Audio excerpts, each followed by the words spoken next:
So, I want to give you a sense of the types with a few examples. You're going to be reading a lot of descriptions, and I wanted to give you kind of some feeling about the types. And I'll start with eight. Um, Eights are assertive, independent. Um, they have a real can-do attitude. They don't back down. Um, this strong sense of purposeful kind of confidence. When I preached on the nine types in my congregation here in Denver, I used the image of the Syrophoenician woman or the Canaanite woman. She comes to Jesus in order to have her child healed. And he says, "No, I've only come to the children of the house of Israel." And she just keeps badgering him.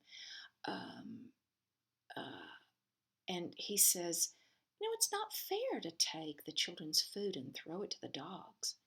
And she kind of comes back at him and says, "But even the dogs eat the food that falls from the children's table." And he recognizes her strength. And he says, "Your faith has made your daughter well." That kind of spirit is what we're talking about in terms of eight. They're natural leaders. They're authoritative, um, decisive in making decisions. So they make great leaders. And they really have kind of a solid, kind of commanding presence. You can kind of feel their energy. Um, I think about Queen Latifah is an eight. When you see her on the screen, she's just solid. She's just there. She's just grounded. She's just present. And CEOs often, I have one um, directee, I do spiritual direction, and I have one directee who is a big old CEO, and she just comes in and she, like, no bullshit. She just tells it like it is, and was the CEO of a huge company. So it has that kind of quality. And often eights will take on big challenges, um, believing they can turn a hopeless cause into a big success. So we look at someone like Martin Luther King as an eight, whose commanding assurance, skillful kind of presence could lead the kind of movement that he did.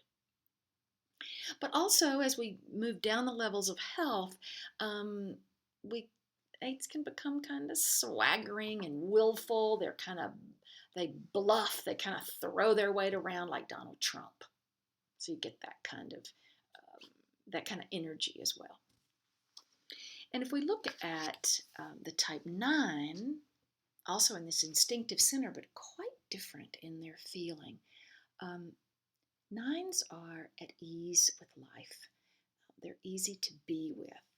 Um, they're calm and reassuring and just refreshingly unpretentious, and good natured. Um, Thich Nhat Hanh is a nine. And I think about that kind of humility, that kind of ease, that kind of, his whole image about a smile being this gift of grace to other people.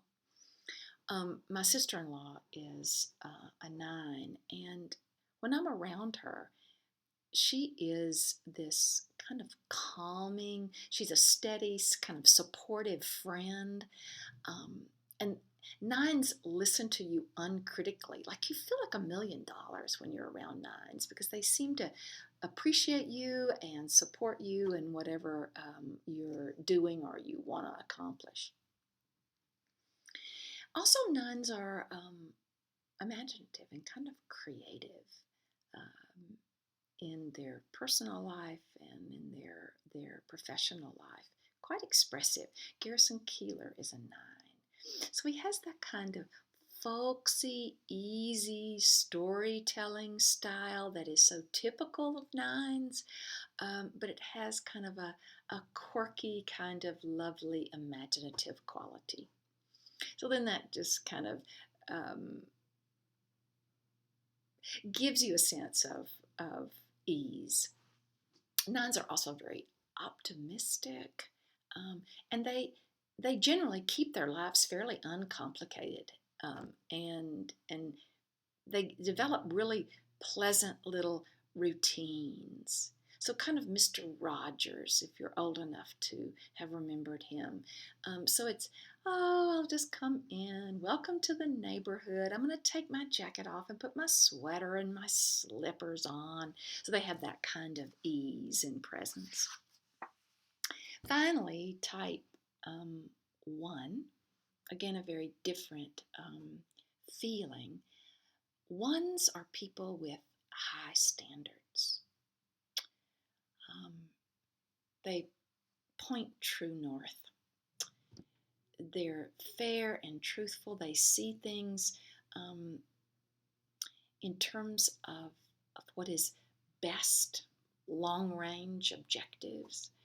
Um, when I think about typical kind of ones, I think of Nelson Mandela, who was able to um, um, see the long view of what he had in mind in terms of the future of South Africa, um, and to hold himself to the highest of standards at the same time. Um, they often have, ones have, they're called the reformer, but they have kind of a sense of mission and they're here for a reason. And it seems that they just rise to the highest level of expectations, um, and live a kind of balanced and sensible life.